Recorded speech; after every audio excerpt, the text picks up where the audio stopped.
അല്ലടാ, ഇവിടുത്തെ കുറച്ച് മനുഷ്യരെ പൊട്ടന്മാരാക്കിയ ഒരു കഥ ചിന്തിച്ചുകൊണ്ടിരുന്നായിരുന്നു.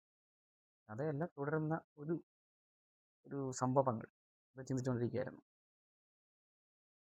ഇവിടെ കുറേ ജീവിച്ച കുറച്ച് മനുഷ്യർ ചേർന്ന് ജാതിയും മതവും അങ്ങനെയുള്ള കുറേ സംഭവങ്ങളുണ്ടായി.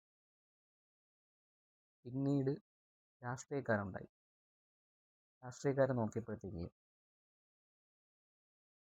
എല്ലാ വീട്ടിലും കയറി ഓരോ മനുഷ്യനെയും ഞാനിത് തരാം, എൻ്റെ ജീവിതം നന്നാക്കി തരാം എന്ന് പറഞ്ഞ് ചെയ്യുക അസാധ്യമാണ് അവരെ കൊണ്ട്. അപ്പോൾ എന്താ പറ്റുന്നത്? ഓരോ ഗ്രൂപ്പുകളെ മൊത്തത്തിൽ പർച്ചേസ് ചെയ്യുക. ജാതി, മതം, അവരുടെ നേതാക്കന്മാരെ പോയി കാണുക, അവരെ മൊത്തത്തിൽ വിലക്കെടുക്കുക. ഉള്ള പൊട്ടന്മാരാണല്ലോ, അവരല്ല നമ്മൾ. അപ്പോൾ അങ്ങനെ അതിനുവേണ്ടി അവർക്ക് ഓരോ ഗെയിം പ്ലാൻ ഉണ്ടാക്കി. അതാണ് അവർ രാഷ്ട്രീയം ഒരു ചതുരംഗം എന്നൊക്കെ പറയുന്നത്. ചതുരംഗത്തിലെ കരുക്കളാണ് നമ്മൾ. നമ്മളെയാണ് വെട്ടുന്നത്. നമ്മുടെ അവകാശങ്ങൾ, നമ്മുടെ നമ്മളെ ജീവിതത്തിൻ്റെ ഓരോ ആവശ്യങ്ങൾ, ഇതൊക്കെയാണ് വെട്ടിക്കളഞ്ഞ് അവർ നമ്മുടെ ഓരോ ഇമോഷനെ കൺട്രോൾ ചെയ്ത് അവരിലേക്ക് കൊണ്ടുവന്ന് അവരെ വോട്ടാക്കി മാറ്റും. അതാണ് കാലകാലം നടന്നുകൊണ്ടിരിക്കുന്നത്. നമ്മൾ പൂർവ്വകാല ചരിത്രം, നമ്മുടെ അച്ഛനപ്പന്മാർക്ക് അവർ ചെയ്തു കൊടുത്ത കാര്യങ്ങൾ ഒക്കെ പറഞ്ഞ് അങ്ങനെ അവർ പുതിയൊരു ഗെയിം പ്ലാനായിരുന്നു ഹിന്ദുക്കൾ ഉണരണം. ഇതും പറഞ്ഞ് ഒരു ടീം കൊണ്ടുവന്ന് ഇവിടെ അടിയുണ്ടാക്കി. ഹിന്ദുക്കളും കുറച്ച് പേര് ഉണർന്നു. ഭയങ്കര അവർ കുരുപൊട്ടി ഒലിച്ചു. അതിനുശേഷം ഇവിടെ 3 സൈഡായിട്ട് അടി തുടങ്ങി. കുറച്ചൊരു അടി തുടങ്ങി എന്നല്ല ഉദ്ദേശം. അതിൻ്റെ വാഗ്വാദങ്ങൾ, ട്രോളുകൾ, ബഹളങ്ങൾ അറിയാം. ഇല്ലാത്ത പോലെല്ലാം ഉണ്ടായി. അതിനുശേഷം അയോധ്യയിൽ ഉണരണം ഹിന്ദുക്കൾ എന്ന് പറഞ്ഞു. അവിടെ ഉണർന്നു. അതുകൊണ്ട് അറിയാലോ, ഉണർന്നു കഴിഞ്ഞാൽ പ്രശ്നമാണ്. പിള്ളേർ മറ്റേ ഈ മിനിവാലി പിള്ളേർ ഉണരുന്നതിനെക്കാട്ടി പ്രശ്നമാണ് അവിടെ.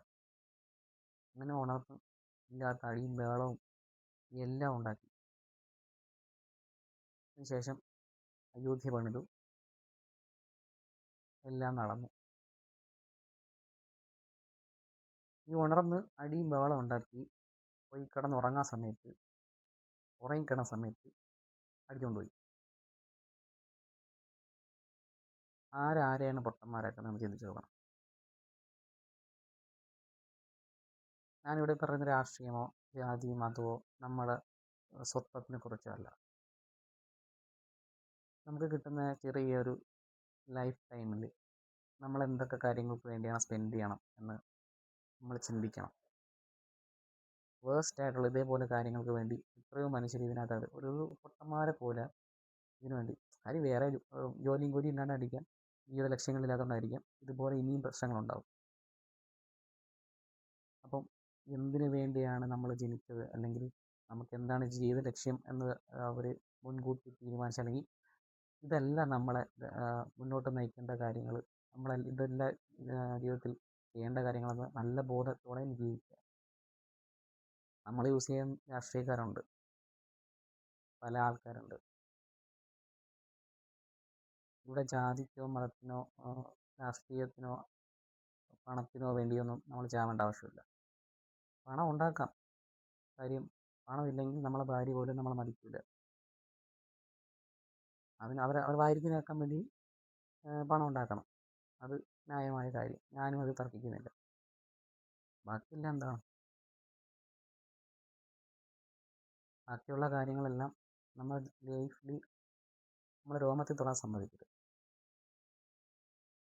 കഴിഞ്ഞാൽ നമുക്കിവിടെ ഒരു രോമം ഉണ്ടാക്കാൻ പറ്റില്ല. എത്രയും പറയാവുള്ളൂ.